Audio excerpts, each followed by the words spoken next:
kids that are part of our public education system here in the state of California, and some 625,000 adults that support our public education system in the state of California.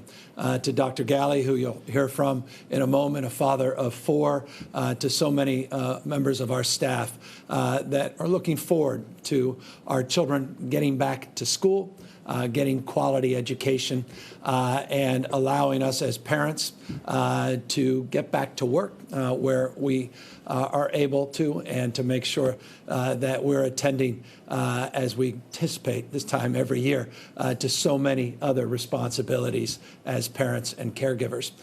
So today I want to talk about what we're putting out in terms of guidance and guidelines for education in the state of California in the context of COVID-19. We'll go through a list of specific recommendations, specific guidance, as well as updating you as we do on all the latest information relating to positivity rates, hospitalization rates, and ICUs here in the state. But let me begin first with a foundational framework, and that is our bottom line, that learning in the state of California is simply non-negotiable, that schools must, and I underscore must, provide meaningful instruction during this pandemic, whether they are physically opened, the schools, or not. And that's what I want to talk about specifically today.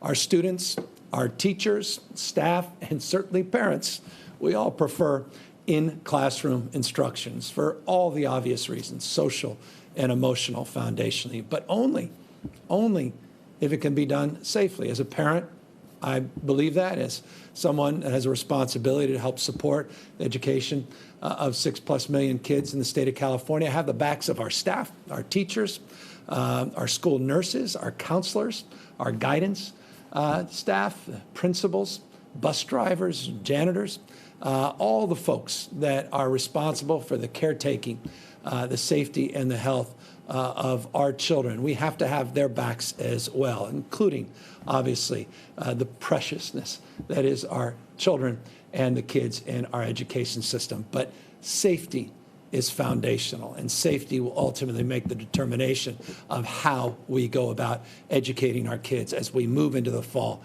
and we work our way through this pandemic. Here is the 5 principles that we are laying out in terms of our expectations. Here is our pandemic plan for schools in the state of California. Number 1, safe in-person school based, again, if you're going to be in person in the school, based upon local health data. And I'll walk through that bullet point in more detail in a moment. We have new mask requirements that we are putting forth today, some clarification and some constructive guidance on physical distancing and other adaptations that we expect to see within the school setting.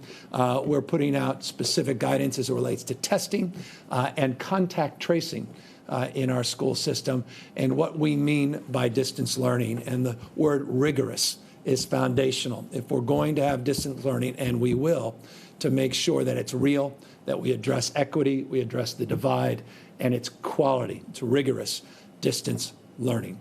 Let's talk about number 1. Using data, using the foundational data that we have laid out county by county all throughout the state of California. We are now putting forth guidelines that say schools can physically open for in-person education when the county that they're operating in has been off our monitoring list for 14 consecutive days. If you've tuned into these daily briefings, you're very familiar with our monitoring list. I'll be updating that list later in the presentation today.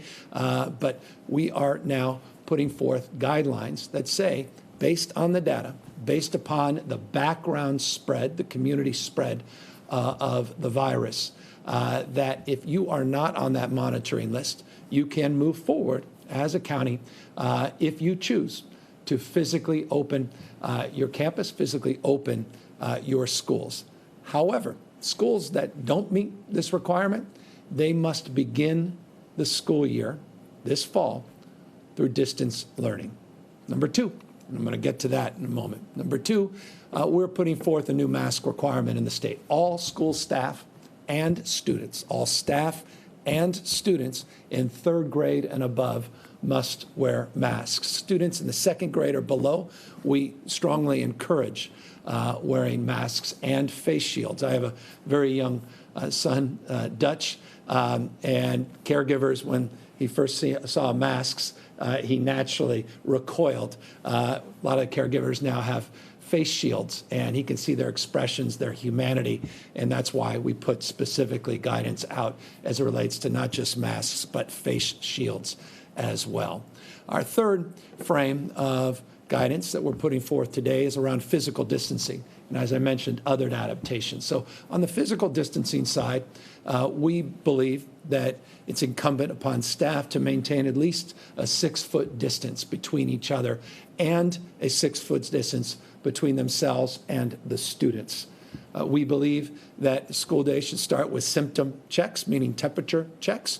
We have robust expectations around hand washing stations, sanitation, deep disinfection efforts, and that these schools have, along the lines of the adaptations, have quarantine protocols. And we'll talk a little bit more in a moment about these continuity and attendance plans that each school site is now responsible for putting forth. As it relates to the issue of testing, there's a requirement that we test on a rotating basis a cohort of staff on a consistent basis. Dr. Galley will talk a little bit more about that. And in turn, we are bringing to the school system the benefit and support of the 10,000+ contact tracers that we have trained here in the state of California in partnership with UCSF and UCLA with a backbone and a database that now has organized a collective. We want to turn our contact tracing where we think it become very effective in these school environments, could be very effective in mitigating the spread and trying to understand exactly where and how the spread had advanced, and allow us obviously to isolate and quarantine cohorts of not only children but staff as it relates to mitigating that spread further. As it relates to distance learning, as I said, rigorous. Access to devices is one thing, and connectivity, it's foundational. And in a moment, I'll talk about the money we have put up to allow for districts to purchase new devices to get the kind of connectivity that our students need and deserve to address this yawning gap as it relates to the digital divide. We want daily live interaction with teachers and other students. Students connecting peer-to-peer with other students, teachers connecting daily on an interactive frame to advance our distance learning efforts. Remember, we had a lot of experience that came through the spring this year. We reviewed a lot of the fits and starts related to quality, access issues, points of consideration and concern. We shared a lot of those best practices.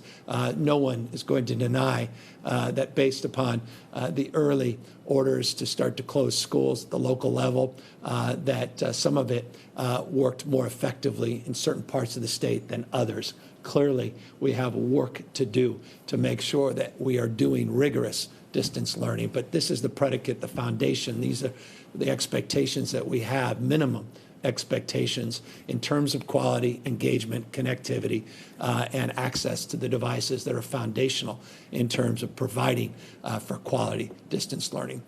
We also want to create a challenging environment where assignments are equivalent in terms of what you would otherwise get in an in-person class setting. I'm not naive, and again, we stipulate, that second slide I showed, that staff, that teachers, that parents prefer the socio-emotional learning of in-class education. That is a default, that's our bias, but under the circumstances with the spread of this virus, and I'll get to that spread in a moment as an explanation again as to why at this moment we're putting out this recommendation, that we want to do our best to create some sense of equivalency with the obvious constraints that is distance learning. We also want to make sure that we are always mindful of our students that are homeless, our students that are foster care kids that are in the system,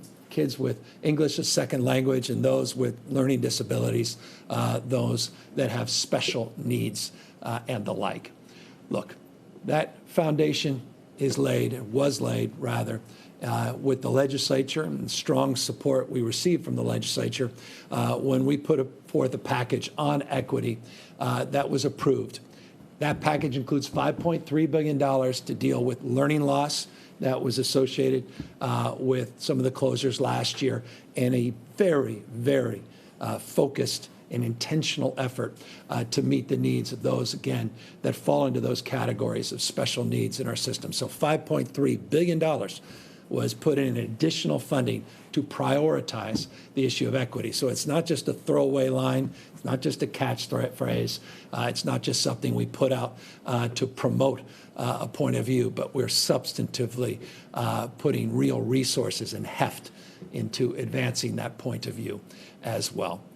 So the question a lot of people are asked, or rather begin to ask, is, all right, once our school is open, what happens if the spread goes into the classroom setting or in a district setting, or if the spread continues in the county unabated?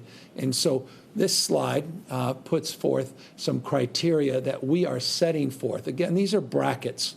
And within these brackets, we'll work through with the county and all the local conditions and recognizing the nuances and the gray areas that are part of a system as large as ours, over 1,000 school districts here in the state of California, in addition to all of these county superintendents and all of these local districts and cities and counties and all the jurisdictional criteria. It makes this, unlike any other state in terms of size and scope, challenging. But nonetheless, here's the minimum expectation in terms of expectation to consult with public health officers first if a classroom cohort has to go home because there's a confirmed case. If a school goes home with multiple cohorts that have cases, or we stipulate 5% of the school, local school, not district, local school is positive, then it would trigger criteria to consider closing, or mandate rather, the closure of that school site. However, one school does not make a district. And depending on the size and scale of your district, this could be multiple schools or just a few schools. If they have similar cohort caseloads, we then have a stipulation here, mandate that if 25% of the schools that compose of a district have positive cases that reach that threshold, that they need to be closed within a 14-day period. So that's the foundation that we're laying out today on public education guidance. As many of you know, we put out guidance to the Department of Public Health, California Department of Public Health, some time ago.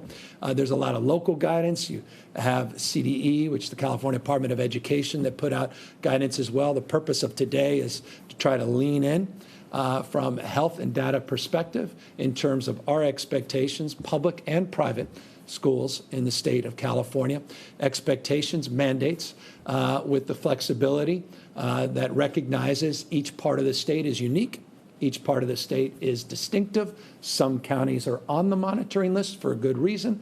Others are not for an equally good reason because they're not seeing the outbreak and as a consequence are able to do the in-person education.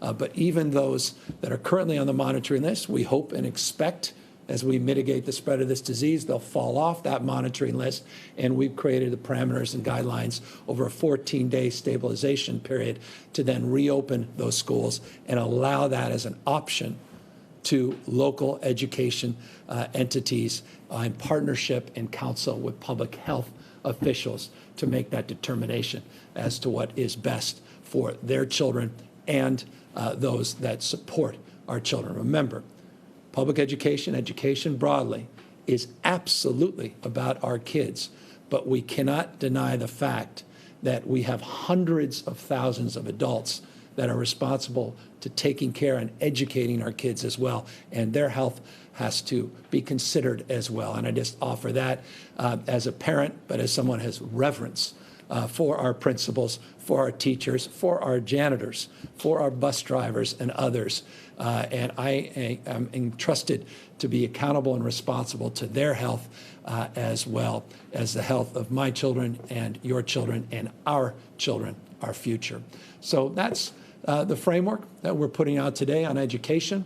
Of course, I'll happily answer any questions. And we have the head of the California Board of Education, Linda Darling Hammond's also available on the line for those of you who wish to ask her any questions. And our not only head of Health and Human Services, Dr. Galley, but pediatrician himself is available for questions and can talk a little bit more about his own personal experience with 4 young children he has as well and his expectations moving forward. But first, I want to just quickly run through what I began with, or end with what I began with. Again, that learning remains non-negotiable, but neither is the safety of all of our cohorts of support staff as well as our children. Here are today's numbers.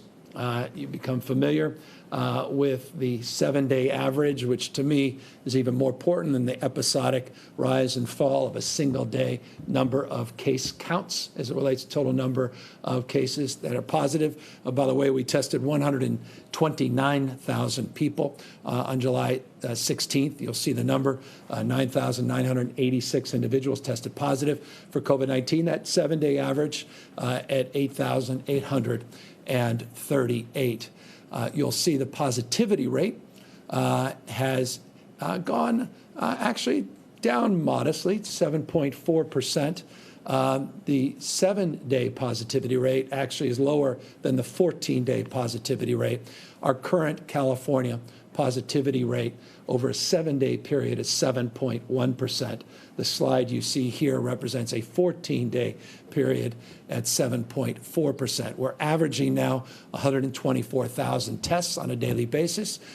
We have blown past that goal of 80,000. We've reconstituted earlier this week. You heard from Dr. Galley, reconstituted our testing task force. I want to make this crystal clear.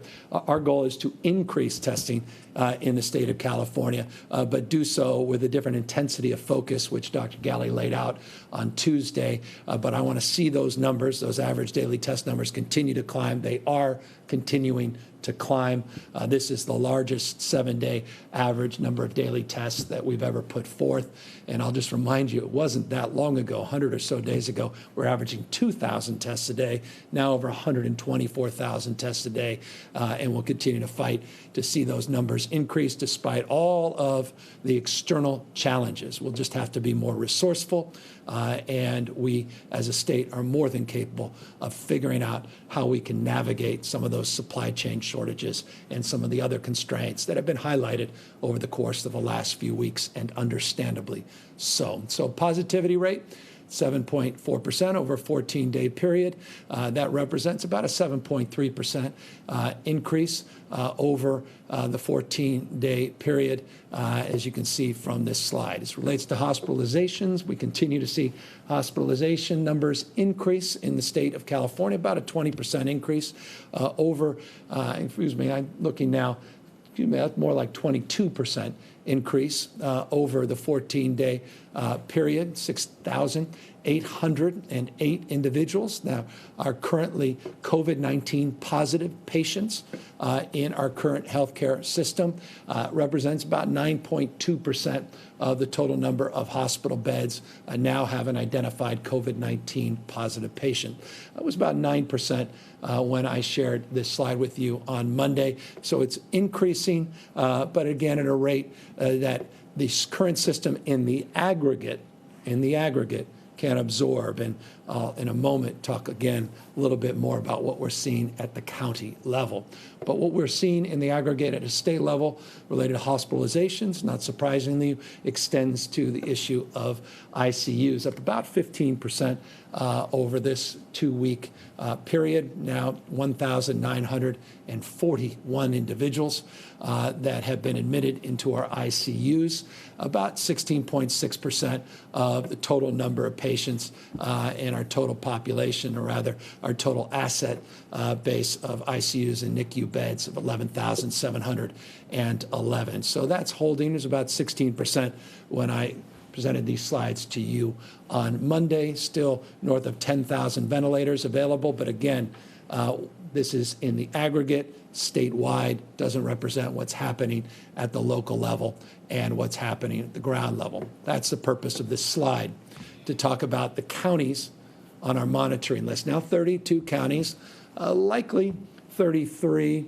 We're monitoring one or two others. I expect and anticipate a county or two that's sort of 2 days, likely to be on a third day. Again, though, people fall off, they come back on, but 32 counties currently on the monitoring list. 58 counties in the state of California, 32 counties represented on this monitoring list. That number's held fairly steady, 29 or so last week. At the end of the week, now 32. We started the week around 32. People coming on, people coming off. But these are the counties of most concern. Now, if I broke this down in Stanislaus County and broke it down in Imperial County, what's happening in Tulare County, you'll see a higher utilization in those three counties specifically of ventilators. You'll see other parts of the state like Napa and others that don't necessarily have a lot of remaining ICU capacity within their counties. That's a cause of concern, but please consider that the concern is not unnoticed in terms of our pandemic planning, in terms of our strategy to engage at a regional basis, our healthcare delivery system, our hospital system that absorbs patients from outside of counties into other counties. So while it's understandable that some of these things generate screaming headlines, it also, I think, should be contextualized that there are smaller jurisdictions that don't have a lot of capacity. Just a few patients in the ICU will fill up their ICU capacity, but that doesn't mean we're not attending to the needs of those patients. Quite the contrary, that's part of a larger regional approach. So the counties matter, regions, multiple counties also are points of consideration. The Central Valley, we're starting to see an increase in the spread. Southern California continues to remain stubborn in terms of the spread, but you'll see counties on that list increasingly going further and further north of the Bay Area, and you'll see a number of those represented on this slide that came on over the course of the last week or two, reinforcing that no part of our state is immune from the transmission of this virus, and that's why it remains incumbent upon all of us to wear a mask, the most significant non-pharmaceutical intervention that you have at your disposal. And to the extent you don't, please go to our COVID-19.ca.gov website, covid19.ca.gov website, to avail yourselves of all the resources, not just knowledge on that site, but to have the opportunity to look at support. If you need the support to get masks, or you're in an industry where you feel that you need the support in terms of PPE, broadly defined, even beyond masks, I'd encourage you to take a look at that site. There's a number of things on that site that lay a specific focus on some partnerships we formed and some strategies we have advanced to provide and procure PPE and the like. By the way, we have done that in our public school system. We have provided millions and millions of masks, face shields, hand sanitizer, over 50,000+ temperature devices. Over 2 months of PPE has been provided to our public education system. We'll provide more as needed. Yes, we considered the size of face masks, recognizing that my 4 or 5-year-olds, 6-year-olds have different size faces than dad and mom, and so we are also considering that in terms of the next tranche of not only procurement, though we've been in the process of procuring different size masks, but in terms of the distribution of the same. And so I just also want to make that point, that $5.3 billion you saw on the equity slide was focusing on equity broadly, but it's money that is available for additional purchases of PPE money that is available for additional purchases of connected devices, money that's available to address the digital divide. Again, it's why we call it learning loss. And within that, lots of flexibility with an equity lens to provide real resources to the school districts to allow them to make the kind of bulk purchases that are necessary at this moment to close those divides. I remind you always to physically distance, wash your hands, minimize mixing. That includes large crowds, backyard events with neighbors or extended family members you haven't spent time with or been in contact with in some time. These are just foundational points. And I'll just close with this. None of us want to see education virtualized. At least I don't. I know some folks perhaps may think that's a better approach. I believe profoundly in the power of individuals and the cohort and the connectiveness of being engaged with others and learning to develop yourselves, not just intellectually, but emotionally, and maturing in ways where I respectfully submit is difficult when you're doing it online. That said, the one thing we have the power to do to get our kids back into school is look at this list again.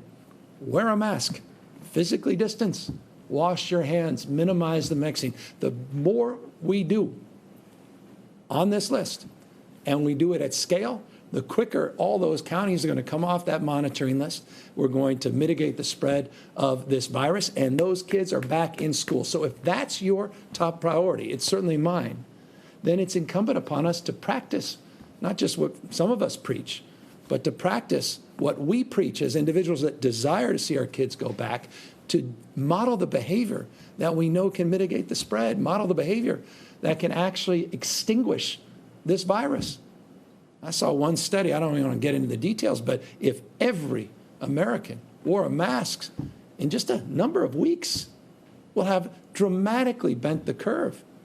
I don't know that that's too much to ask, though I recognize these are not the most comfortable things and often attractive things to wear.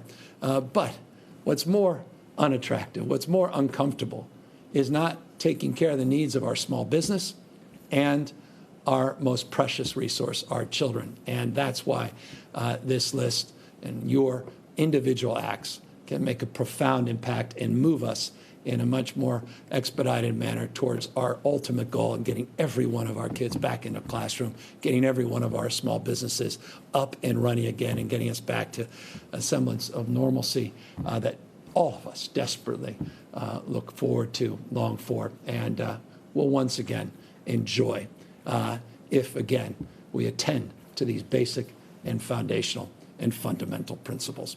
So with that, I always encourage you to learn more and go to that covid19.ca.gov website. And I encourage you to go to that website to learn more about these continuity plans that are also required in our public education system. We call them local continuity attendance plans.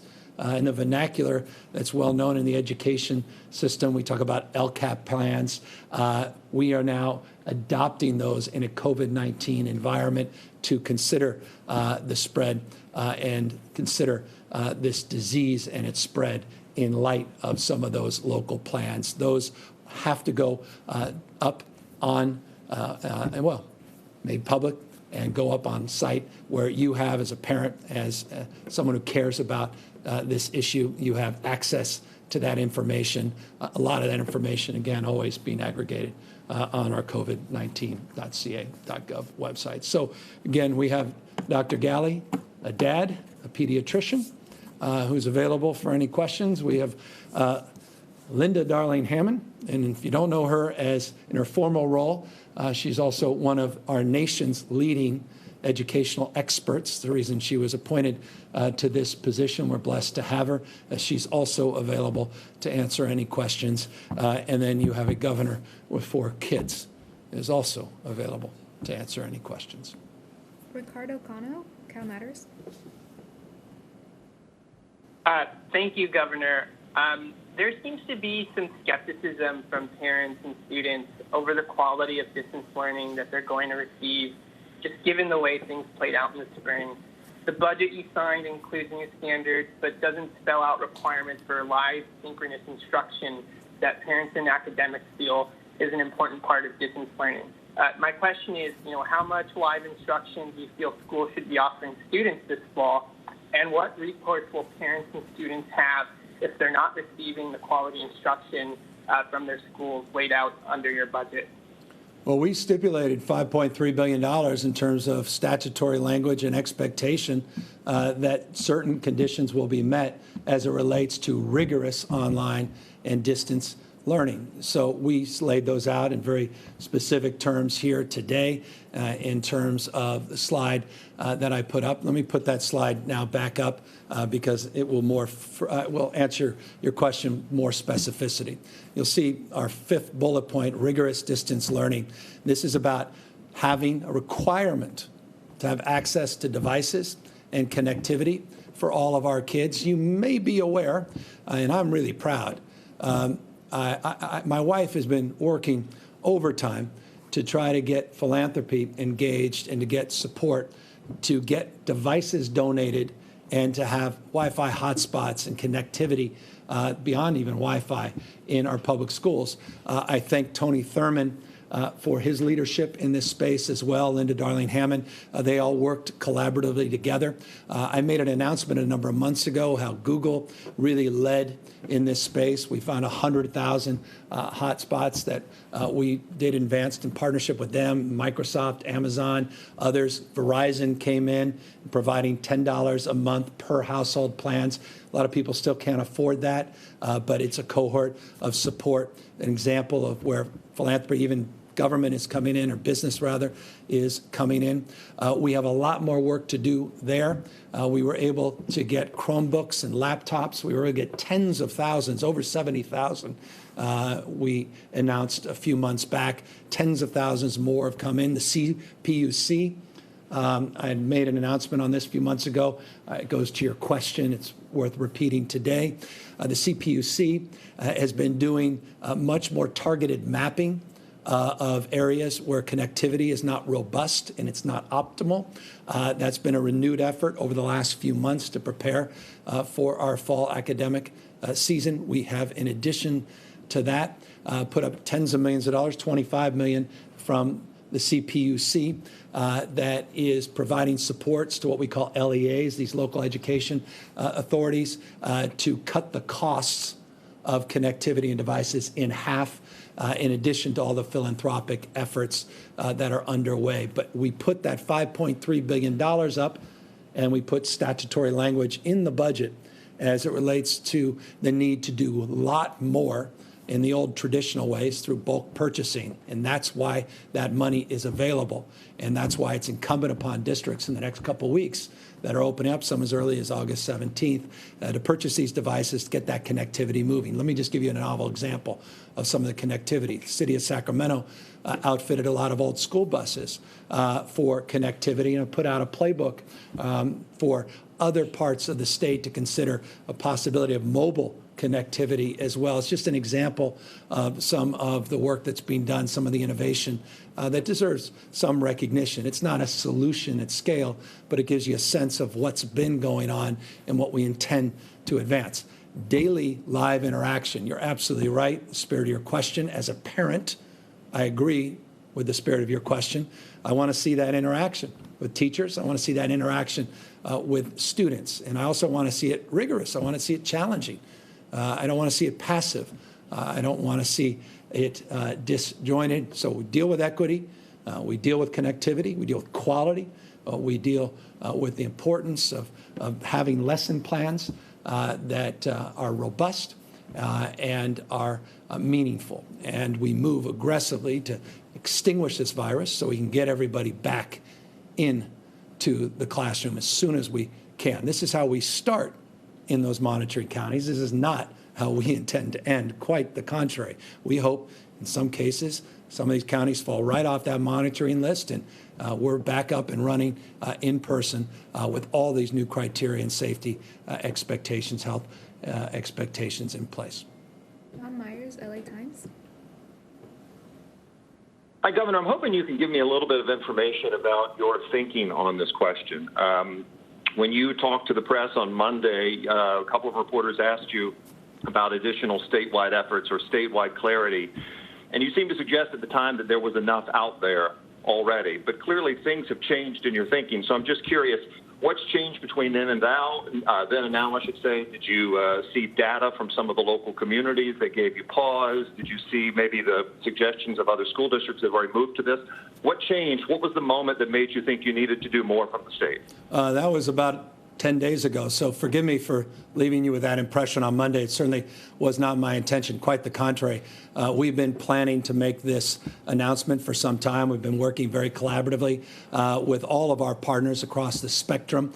John, you know well the spectrum of educational leaders, counsel and advice that we've received from them, but also working with local health officials. So I previewed that on Monday with the expectation that we'd be rolling out this plan with a little bit more nuance and detail. And so we're just moving in that direction as we intended, and we're very, very pleased and grateful for the incredible counsel and advice that we've received from so many stakeholders. Politico?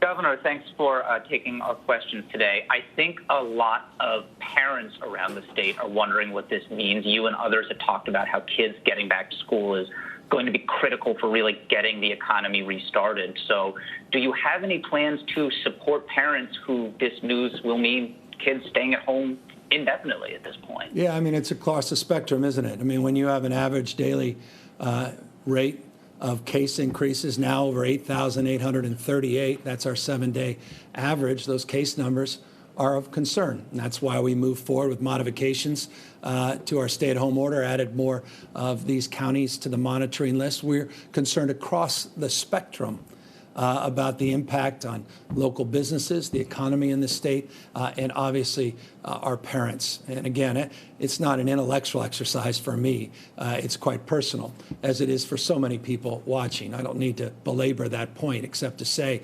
that I bring that personal experience to bear as it relates to the conversations we're having. Dr. Galley certainly does as a pediatrician and as a parent of 4. And of course, with our partnership at CDE and our partnerships with the state board, we have been very sober in terms of how we've engaged in this conversation because, yes, our default, and I made that clear in that first slide, our default is in person, but we have to do it in a safe way, and we have to do it in a way that can guarantee the health of not just our kids, but also those that are entrusted with their care. And based upon the spread, based upon the increased spread of this virus just over the course of the last number of weeks, and the fact that we haven't been able to yet, and we will, bend that curve to the degree that we must, that has unfortunately put us in this position. And so I look forward to finding all of those supports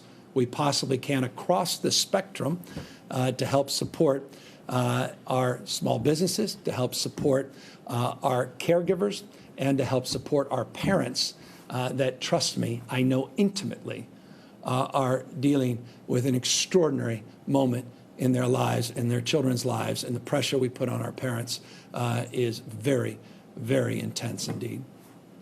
Hannah Wiley, SAC-B. Hi, Governor. Thanks for taking questions.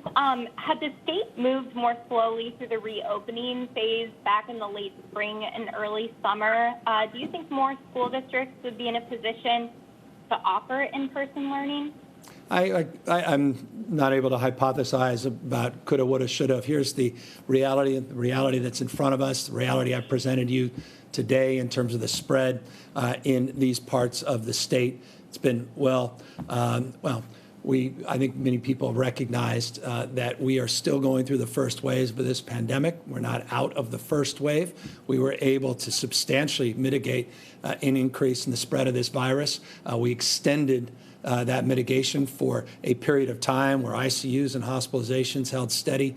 And as we started to open up sectors of our economy, region by region, we are where we are. And now we are trying to tackle that in a very judicious way. We made some modifications last week, earlier in this week, and we'll continue to be open argument interested in evidence, looking at the data, looking at the conditions as they present themselves in diverse parts of the state and making subsequent recommendations.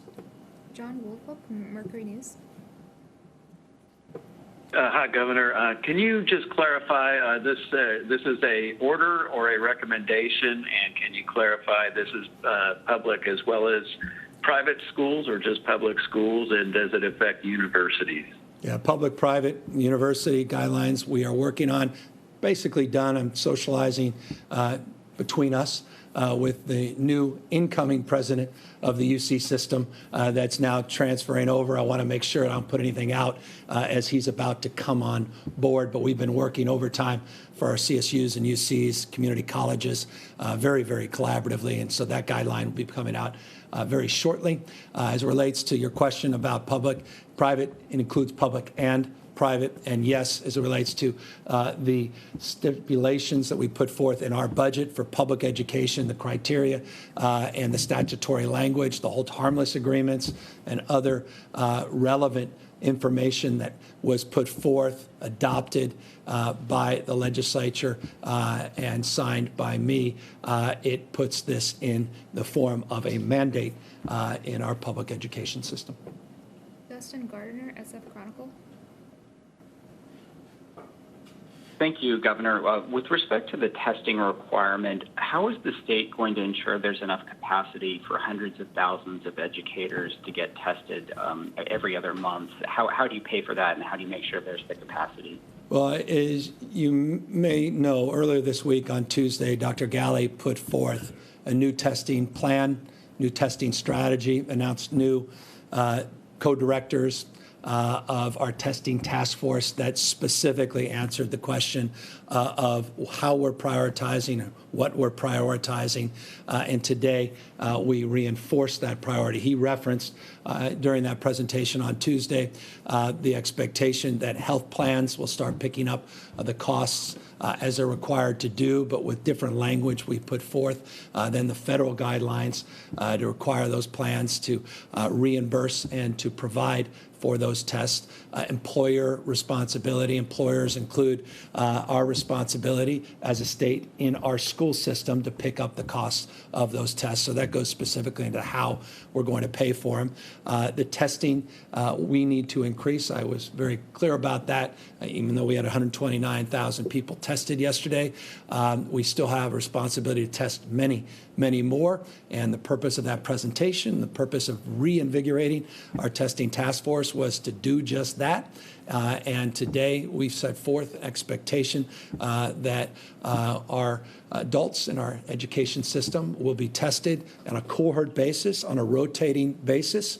And as we avail ourselves to more testing capacity, we'll step up those efforts to a whole nother level. And more important, perhaps, than anything else, is I think the announcement could be lost on connecting our contact tracers to our public education system as well. Because it's one thing to test someone, and we, again, focus a lot on that. But what do you do after someone's tested positive or someone's been exposed to someone who has tested positive? And that question can be very anxiety-inducing in a public school setting. And that's why the partnership with the contact tracers at the county level now to really do the contact tracing isolation, to understand where the spread happened, what the cohort looks like, becomes foundational in terms of meaningfully addressing, mitigating that spread, and meaningfully opening up the opportunity to reintroduce students back into that school setting once we've addressed the spread of the virus. Kathleen Renee, AP. Hi, Governor. So as you mentioned, some schools are starting in the middle of August, so 4 weeks from now. Do you think that you're giving them enough time to implement these, complicated rules in a meaningful way by the time school starts? And then secondly, the guidelines don't mention extracurriculars. So if the school is open for in-person learning, what can they do in the extracurricular space? And then finally, for Dr. Galley, is the slight decrease in the positivity rate a sign that the latest closures are having a positive effect? Yeah, well, I'll leave that to Dr. Guy. I'll just defer to him since I've taken too much of everybody's time. I have strong opinions about that positivity rate, but I'll let Dr. Galley express his first. But look, as it relates to providing time, we've been at this for months now. This shouldn't come as a surprise to anybody. We ended our school year last year with the expectation of providing distance learning. We worked with a lot of the districts to share best practices, to work through a lot of issues. So this is not sprung on people. This is not a shock just a few weeks before the school year. Now, the expectation that we're doing in all the monitoring counties obviously renews a sense of focus as it relates to distance learning, but the frame around distance learning broadly has been socialized over the course of many, many months here in the state of California, exampled by the work we did at the end of the year last year to provide more devices, to provide more points of connectivity, and also exampled, and I think you can appreciate this, by the fact that some of our state's largest school districts have already moved forward to distance learning. And the fact is, many others followed suit in the last few days. And so you have dozens and dozens and dozens of districts that already are moving down this path. And so from that perspective, I think the opportunity for these districts to prepare and opportunity to use the resources that we made available weeks and weeks ago in the budget avail themselves, I think, very favorably. Though, again, I am not naive. You'll invariably find a district that doesn't want any mandate, and certainly not this mandate, that obviously may express a different point of view. But we are working through 1,000 plus districts in this state, and we're working through a scale no other state in the country is working through. But with that, I'm not sure another state in the country has its head of Health and Human Service that has 4 kids and is a pediatrician. So let him answer that question on that positivity rate.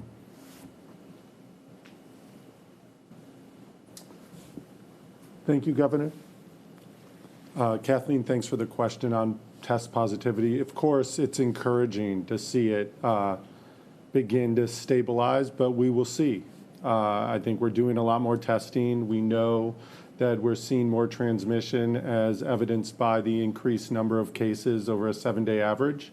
But certainly one of the first signs is that we start to see more of our tests come back negative and that positivity rate come down. So as we do every day, we're going to keep watching it very closely, take it in context of some of the increased challenges of getting test results back because of the large number of tests being done across the nation. So yes, it's encouraging, but we're going to watch it closely, and we're prepared for whatever we see tomorrow and over the trends. So we continue to push out testing, try to get it to the places where we know we're seeing cases increased in those communities where it's vital and important, and we'll be keeping up on the updates, and as soon as we feel confident in that trend and we see other numbers start to stabilize, we'll credit some of the moves we made over the last few weeks to those. And this is that time that, given it's been about 3-4 weeks since we first started to make moves, the governor with his finger on the dimmer, moving it down a little bit. So we're right in that time period where we may see some of the changes and the benefits of those. So with all of you, we'll watch it closely and see where we are over the weekend and early next week. And just to reinforce for folks, the positivity rate on the 7-day, when we announced it on Monday, was about 7.7%, 7.1 today. But I've got to just say, it's a point of caution.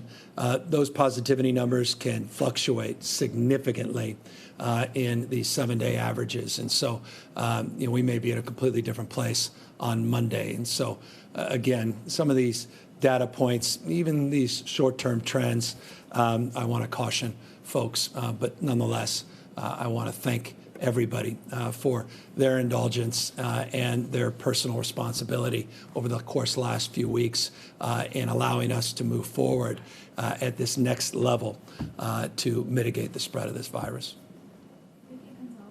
CRA News. Governor, on the topic of parents that have students with special needs, I spoke to several parents over this course with students on the autism spectrum. They say their children have regressed considerably since distant learning last semester. It just didn't work.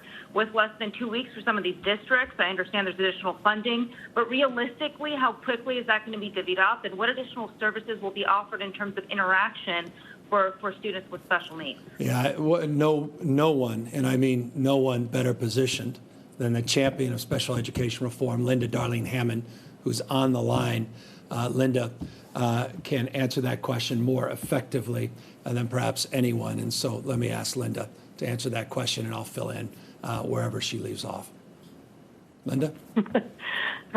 Thanks very much for that question. And, we're very concerned about meeting the needs of the full range of students.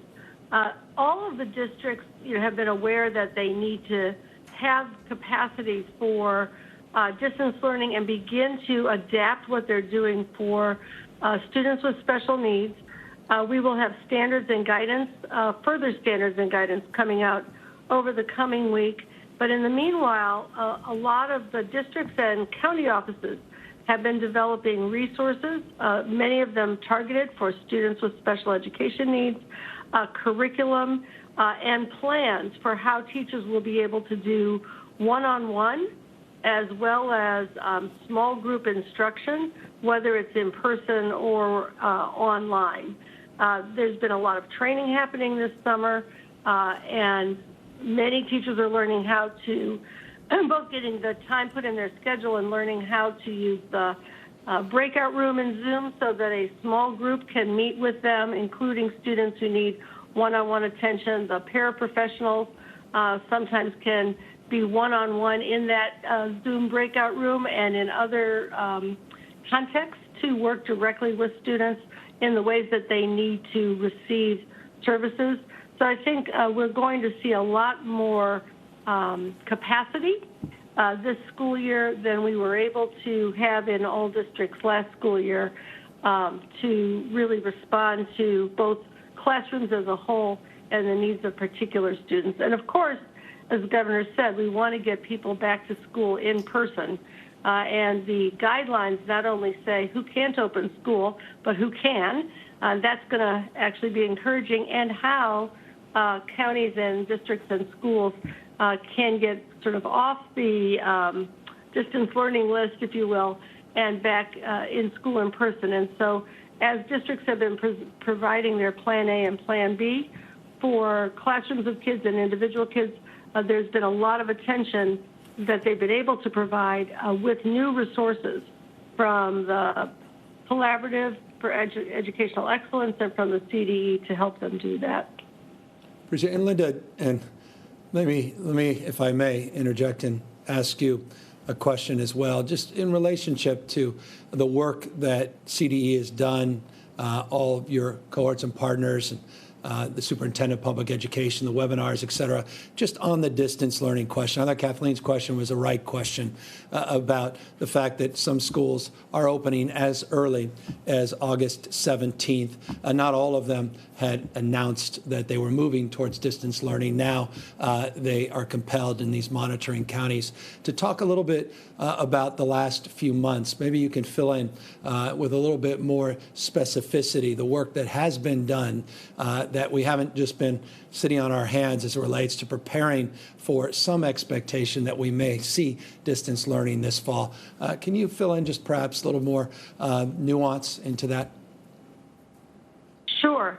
The CDE, the California Department of Education, has been offering both a wide variety of resources, including curriculum resources, instructional resources, and webinars to educators, both around, general instruction in distance learning and best practices, but also specific for English learners, for students with disabilities. Our Center for Collaboration and Excellence in Education, the CCEE, has also been working very closely with county superintendents who then work with their district superintendents. A number of them have created entire curricula that are now available for districts that didn't have a pathway to a continuity plan for instruction earlier. and have been holding up best practices, including for students with disabilities, in ways that have been traveling across the state at a very rapid clip. We do have an infrastructure where the county offices work directly with the districts in their counties, and they're getting a lot of support from both of those agencies at the state level. And they also then are in touch at the county level with county public health providers and health departments, so that the toggling that we're going to need to do between the safe environment for learning and the method by which the learning will be enabled can be done in a much more coherent way than we were able to do in the spring. Remember, in the spring when we first closed schools, a lot of people thought it would be 2 weeks. So they were just providing some, supplementary resources. Some districts only had instructional packets. Many of them did not have the devices and connectivity for all of the students that they needed to have to really be in touch with kids one-on-one. That synchronous instruction is now required. So we're much better position going into this school year in every county and district to support the needs of children than we were back in the spring. I appreciate that. Thank you, Linda. Thank you. Next question. Muzadik Bidar, CBS News. Hey, Governor. Thank you for taking the question. The Trump administration has made clear in recent weeks that reopening America goes hand in hand with reopening schools. President Trump has said he will pressure governors to open all schools. What kind of pushback and comments do you anticipate from the president on this? And have you been in contact with anyone in the administration or the coronavirus task force about your plan? Yeah, we've been constantly in contact with members of the task force, the vice president directly, not just individual members of the task force. I think this afternoon I have a number of conversations with specific members as well on a myriad of issues, including where we are as it relates to education. Look, I want to just put up a slide because I think it deserves to be reinforced. And this was a slide about what is our bottom line, because I think it goes to the heart of your question and to the heart of the moment we're in. You can just remove a political context, remove one individual or elected official. I think broadly this statement, and forgive me, I say broadly because I recognize not everyone would submit to it, but broadly this statement I believe is accurate, that students, teachers, staff, and parents prefer in-classroom instruction. That we stipulate to, but only if we can do it safely. And I think it's that but only if we can do it safely. That's the responsibility of governors. It's the responsibility of superintendents of public education. It's the responsibility of county health officers, the responsibility of caretakers and teachers and other incredibly important classified staff. It's incumbent upon parents as well. And so this is the question that we are responsible for answering. How can we do it safely when you're seeing a background spread of a virus in certain areas that invariably will impact what's happening within the school environment?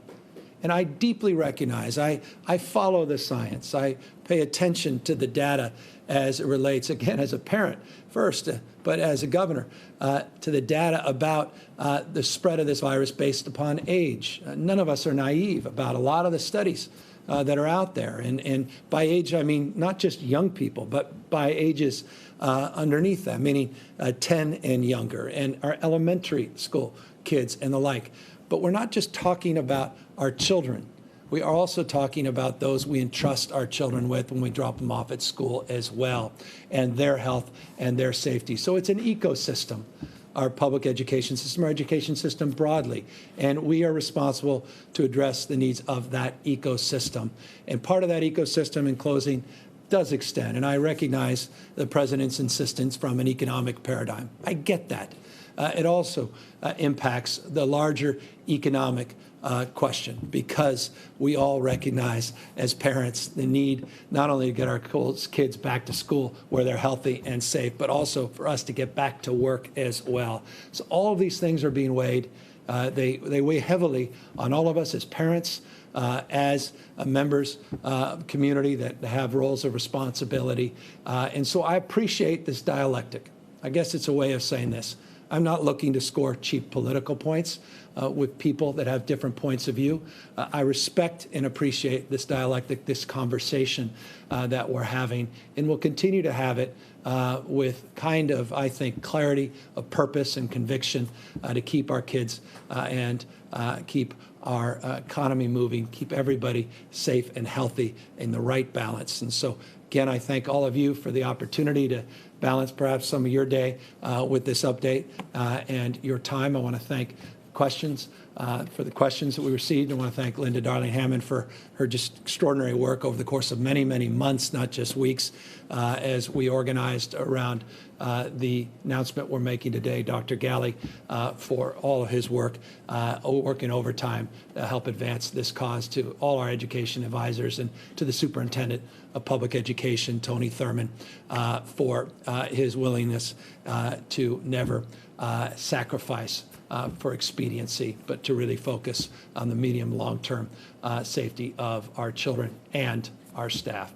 With that, hope everybody has a safe weekend where you are wearing your masks, practicing the physical distancing, and doing so in turn in the spirit of getting our kids back in classroom instruction. Take care, everybody.